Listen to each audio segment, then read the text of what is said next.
नमस्कार, मैं श्यामगिरी। आप देख रहे हैं टीवी टीएफडी न्यूज 24। टीवी टीएफडी न्यूज 24 में आप सभी दर्शकों का स्वागत है। बड़ी महत्वपूर्ण है कि इस वक्त प्रधानमंत्री नरेंद्र मोदी के लिए आगे कुआं और पीछे खाई वाली स्थिति आकर के खड़ी हो गई है। जिस तरह से राम मंदिर का प्रकरण हुआ, दान में लूट हुआ, अब एसआईटी की रिपोर्ट सुप्रीम कोर्ट में बंद लिफाफे में पहुंची है, देश के सामने सार्वजनिक नहीं हुई। क्यों नहीं हुई? क्योंकि उसमें चढ़ावा तो हर किसी का था, देश के था, देश की जनता का था, नेताओं का, सरकार का थोड़ी था। देश की जनता की लूट हुई है तो देश की जनता को क्यों रिपोर्ट नहीं बताया गया, बता करके क्यों नहीं पेश किया गया? यानी कि बड़े बड़े मगरमच्छों को फंसाने की कोशिश, बचाने की कोशिश हो रही है और छोटे लोगों को फंसाने की कोशिश हो रही है।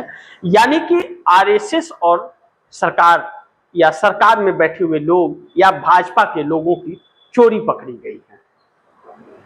अब इसमें उस रिपोर्ट में क्या है या खाली कागज है, कौन जानता है? वह सीजीआई जानते हैं और कौन जानता है? सरकार जानती है, बीच में कोई नहीं। तो फिर जब जनता को यह नहीं बताना जरूरी है तो जनता क्यों चढ़ावा दे, मंदिर में क्यों चढ़ावा दे और सरकार को वोट क्यों दे? फिर जब जनता से सरोकार नहीं है तो यह एक सवाल है और इस पर गहन विचार भी हो रहा है। जब से यह कुछ हुआ है, चढ़ावा बहुत कम हो गया है।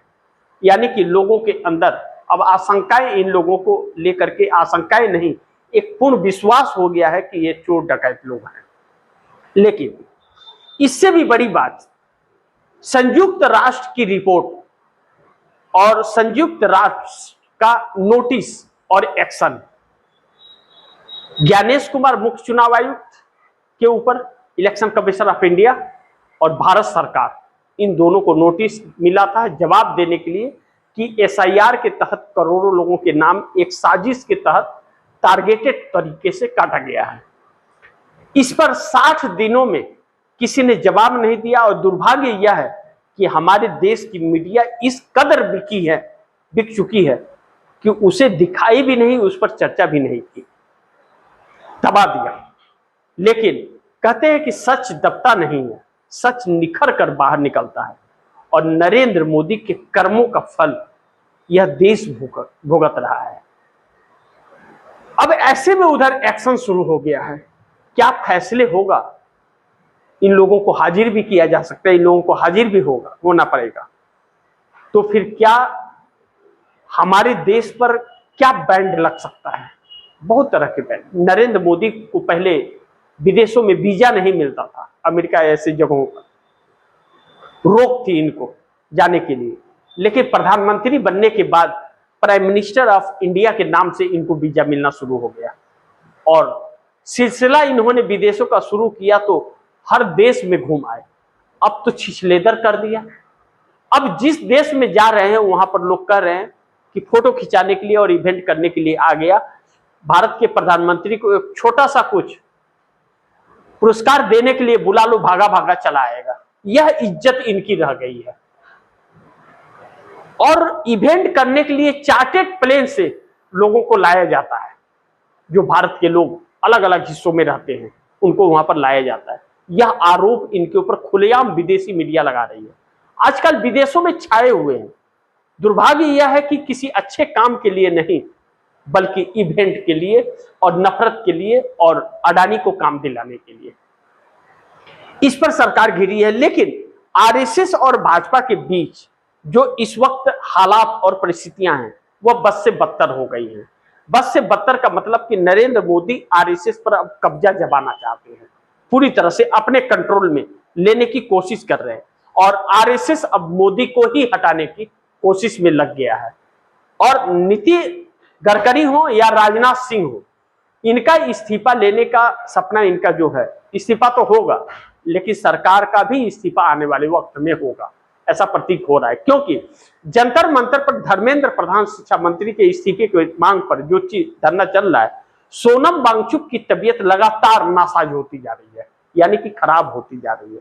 सोनम वांगचुक का अगर तबीयत ज्यादा खराब हो गया, जो भूख हड़ताल पर काफी दिनों से बैठे हैं और गोदी मीडिया इवेंट बना रहा है कि देखिए पेप्सी पी रहे हैं तो जूस भी पी रहे, ये पी रहे, वो पी रहे, जो नौटंकी कर रहा है उस गोदी मीडिया को भी और इस सरकार को भी भुगतना पड़ जाएगा। अगर बच्चों का आक्रोश बढ़ गया तो फिर प्रशासन के बस का नहीं होगा संभाल पाना। यह इस सरकार को ध्यान रखना चाहिए, लेकिन इसे तो कोई फर्क ही नहीं पड़ता। दूसरा बड़ी महत्वपूर्ण बिंदु यह है कि 20 जुलाई से पार्लियामेंट सेशन शुरू हो रहा है और पार्लियामेंट सेशन बड़ी हंगामेदार होने वाला है।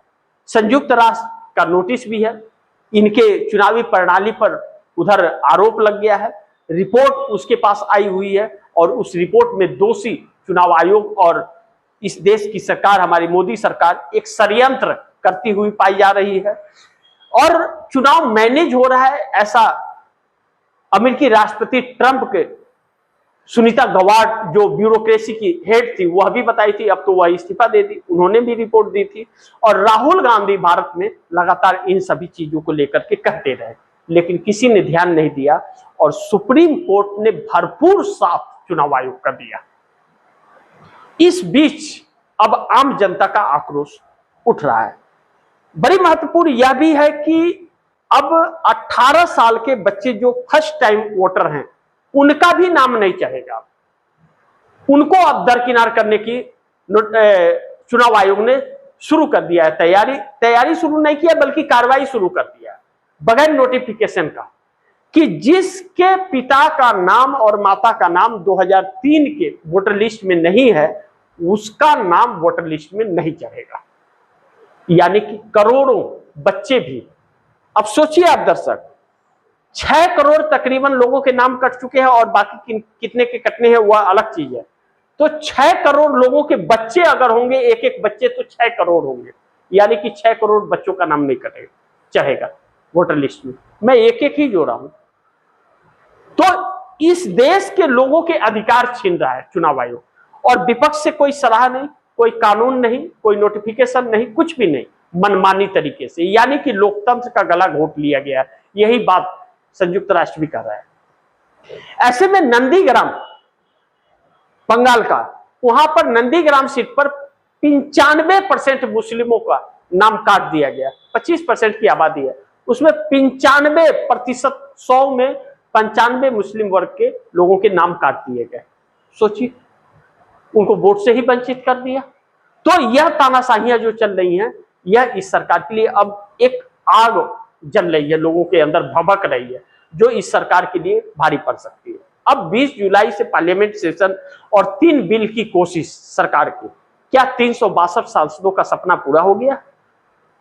सपना तो पूरा हुआ या नहीं हुआ यह तो बात की बात है, लेकिन टीएमसी के 20 सांसद जो तोड़े थे उनके ऊपर तलवार लटकी हुई है, जो मोदी सरकार के लिए भारी पड़ सकती है। दूसरा, जो विपक्ष है इस वक्त पार्लियामेंट सेशन के लिए विपक्ष एकजुट हो रहा है और अगर एकजुट रह गया तो मोदी सरकार के लिए भारी पड़ जाएगा और मोदी ने 3 बिल पास नहीं कर पाया तो मोदी की कुर्सी चली जाएगी। और चंद्रबाबू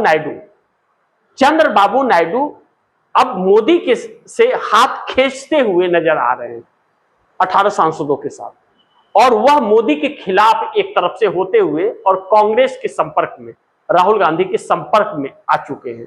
इसीलिए कांग्रेस नेताओं से उनका मिलना जुलना शुरू हो चुका है। रेवंत रेड्डी या डीके शिव कुमार से जो मिल रहे हैं, और डीके शिव कुमार से मिले, रेवंत रेड्डी से मिले, विजय थलापति से मिले, और तमिलनाडु विधानसभा में मुस्लिम वर्ग के लिए आरक्षण दिला करके और नरेंद्र मोदी को दिखा दिया कि देखो साउथ एक है और हमें तुम्हारी जरूरत नहीं है, कांग्रेस हमारे साथ है और मैं कांग्रेस के साथ हूं, जो नरेंद्र मोदी के लिए अब बहुत भारी पड़ने वाला है। बाकी आप दर्शक क्या सोचते हैं? आप दर्शकों की क्या राय है, क्या सुझाव है, कमेंट बॉक्स में जरूर दीजिएगा।